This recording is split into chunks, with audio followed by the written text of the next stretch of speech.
इस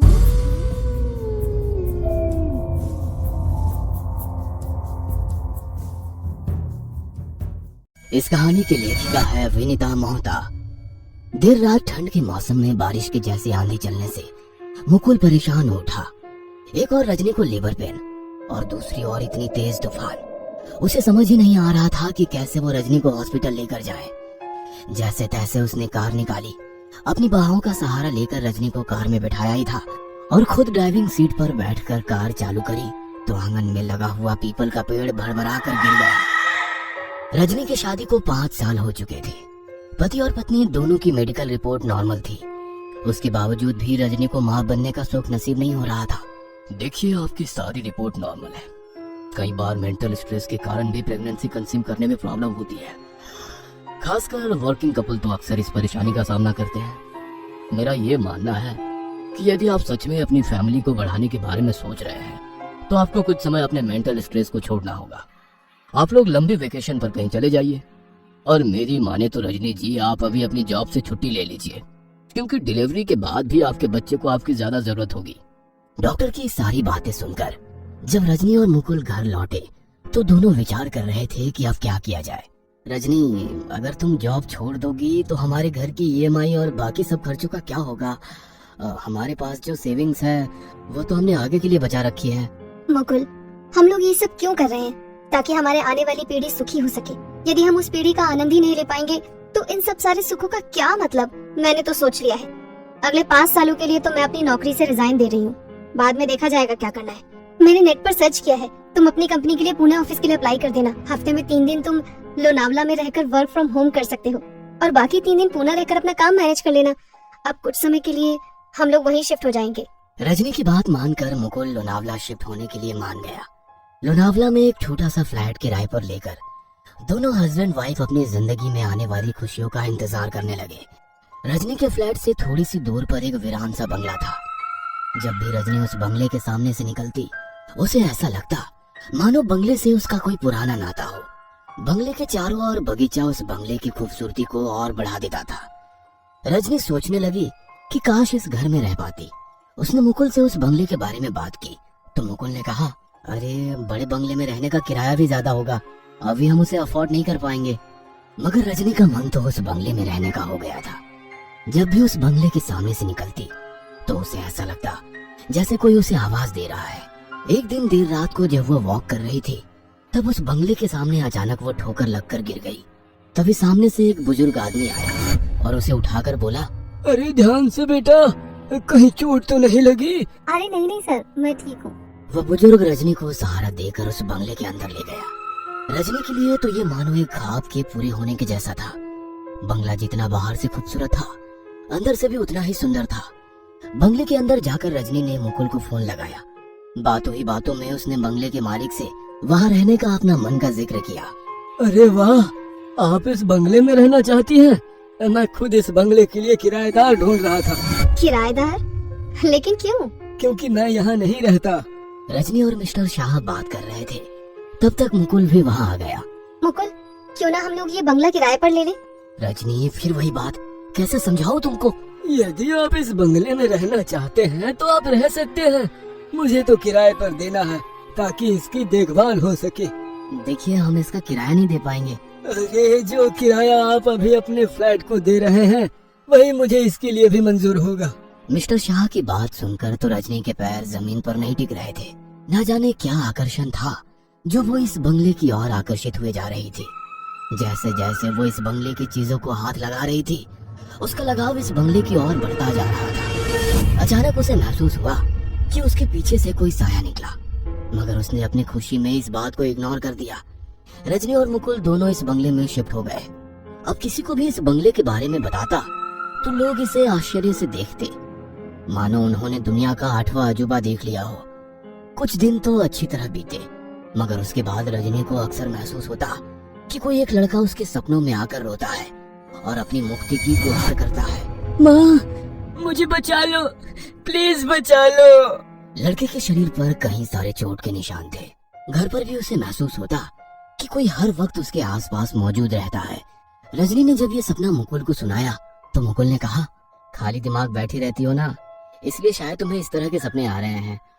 क्यों ना कुछ अच्छी किताबें पढ़ना शुरू करो, ताकि तुम्हारा ध्यान भी डाइवर्ट हो और जिस काम के लिए हम यहाँ आए हैं उसमें भी मदद मिल सके। रजनी कुछ किताबें ढूंढने लगी, तभी उसके हाथ में अपनी सास की दी हुई भागवत जी आई।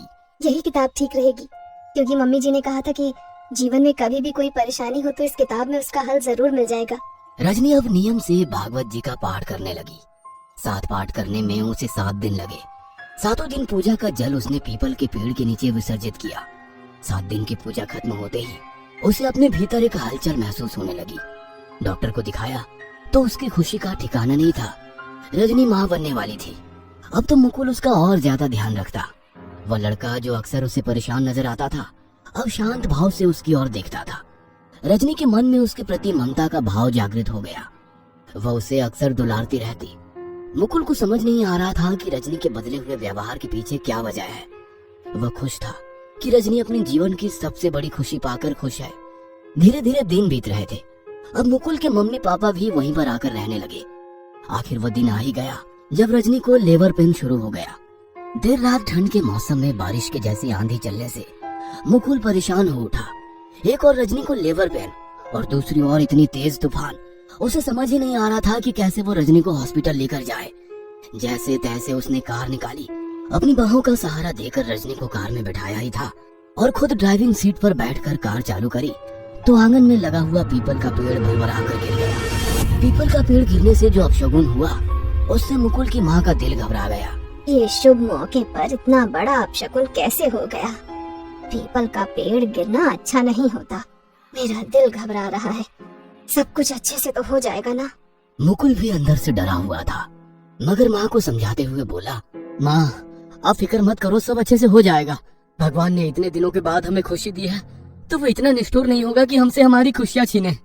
अभी ये सोचने का वक्त नहीं है माँ। रजनी की परेशानी मुझसे देखी नहीं जा रही है। चलिए इसे लेकर हॉस्पिटल चलते हैं। रजनी सारी रात लेबर पेन से गुजरती रही, मगर डॉक्टर की लाख कोशिशों के बावजूद भी डिलीवरी नहीं हुई। मिस्टर मुकुल, आपकी पत्नी काफी देर से लेबर पेन में है, मगर अभी तक डिलीवरी नहीं हुई। हमें ऑपरेशन करना होगा। अरे ऑपरेशन से बच्चा कमजोर रह जाता है। प्लीज डॉक्टर, आप कुछ समय और वेट कीजिए, शायद नॉर्मल डिलीवरी हो जाए। देखिए मैडम, रजनी जी काफी देर से लेबर पेन होने के कारण थक चुकी हैं। हम कोई और रिस्क नहीं ले सकते। ऑपरेशन करना ही होगा। देखिए मैं अभी किसी काम से घर जा रहा हूँ, अब थोड़ी देर और वेट कर लीजिए, फिर ऑपरेशन तो करना है ही। डॉक्टर से बोलकर मुकुल अपने घर आ गया। घर पर पीपल के पेड़ की सफाई करने के लिए मजदूरों को बुलाया। पीपल के पेड़ के नीचे एक कंकाल निकला। सभी मजदूर उसे देखकर डर गए। पुलिस की मदद से जैसे ही कंकाल बाहर आया, मुकुल के फोन पर उसकी माँ का फोन आया। रजनी ने एक बेटे को जन्म दिया है। एक और कंकाल का निकलना, दूसरी ओर बेटे का जन्म, रजनी का अक्सर किसी लड़के को देखने के बारे में बात करना, ये सारी बातें मुकुल को परेशान कर रही थी। मुकुल ने सोच लिया था कि अब रजनी को हॉस्पिटल से घर में वापस लेकर नहीं आएगा। मुकुल हॉस्पिटल के लिए निकल ही रहा था कि अचानक उसके सामने मिस्टर शाह आ गए। उन्हें देखकर मुकुल ने कहा, अच्छा हुआ आप आ गए। अरे आपने तो अपना भूत बंगला हमें रहने के लिए दे दिया। ये भी नहीं सोचा कि यहाँ पर रहने पर हमारे साथ कुछ गलत भी हो सकता है, मगर अब एक भी पल हम लोग यहाँ नहीं रुकेंगे। मिस्टर शाह अपने आप को उस बंगले में देखकर हैरान थे। मैं यहाँ पर कैसे आ गया? मैं तो पुणे जाने के लिए निकला था, तो फिर मेरी गाड़ी अपने आप लोनावला की ओर कैसे आ गई? गाड़ी अपने आप आ गई मतलब? मुझे भी कुछ समझ में नहीं आ रहा। मिस्टर शाह और मुकुल दोनों एक दूसरे का चेहरा देख रहे थे। तभी पास खड़े बंगले के केयर टेकर ने भारी आवाज में कहा, भाई तुम यहाँ आए नहीं हो, लाए गए हो। माना कि तुम मेरे सौतेले भाई थे, मगर पापा ने यह जमीन मेरे नाम की थी। तुमने धोखे से मुझे मारकर यहीं गाड़ दिया और पापा की पूरी प्रॉपर्टी पर कब्जा करके बैठ गए। मगर अब और नहीं, यह घर मेरा था और मेरा ही रहेगा। चुपचाप इसके सारे पेपर मेरी माँ रजनी के नाम कर दे। नहीं नहीं, हमें कुछ नहीं चाहिए। हम इस घर में रहने वाले भी नहीं है। मेरे बच्चे पर मैं इस घर का मनहूस साया पड़ने भी नहीं दूंगा। तुम्हें डरने की जरूरत नहीं है। ये प्रॉपर्टी अब सही हाथों में रहेगी। मेरे कंकाल का अंतिम संस्कार जरूर कर देना। पुलिस के सामने मिस्टर शाह ने अपना जुर्म कबूल किया और सारी प्रॉपर्टी रजनी के नाम करके खुद जेल चले गए। रजनी को इस घर से विशेष लगाव हो गया था। अब वो लोनावला छोड़कर वापस मुंबई जाने को तैयार नहीं थी। मुकुल ने रजनी को ये सारी बातें कभी नहीं बताई। उनका बेटा भी अब 5 वर्षों का हो गया था। सब कुछ अच्छे से चल रहा था। अचानक एक दिन स्टोर रूम की सफाई के समय मुकुल के हाथ एक तस्वीर लगी जो रजनी और उसकी बेटे की थी, मगर तस्वीर पर तारीख 50 वर्ष पहले की डाली थी। मुकुल को समझ आ गया कि क्यों रजनी को लगता था कि इस घर से उसका कोई नाता है। ये कहानी आपको अच्छी लगी हो तो हमें सब्सक्राइब करें, हमारा इंस्टाग्राम और फेसबुक पेज जरूर फॉलो करें। और हाँ दोस्तों, सब्सक्राइब करना भूलना मत।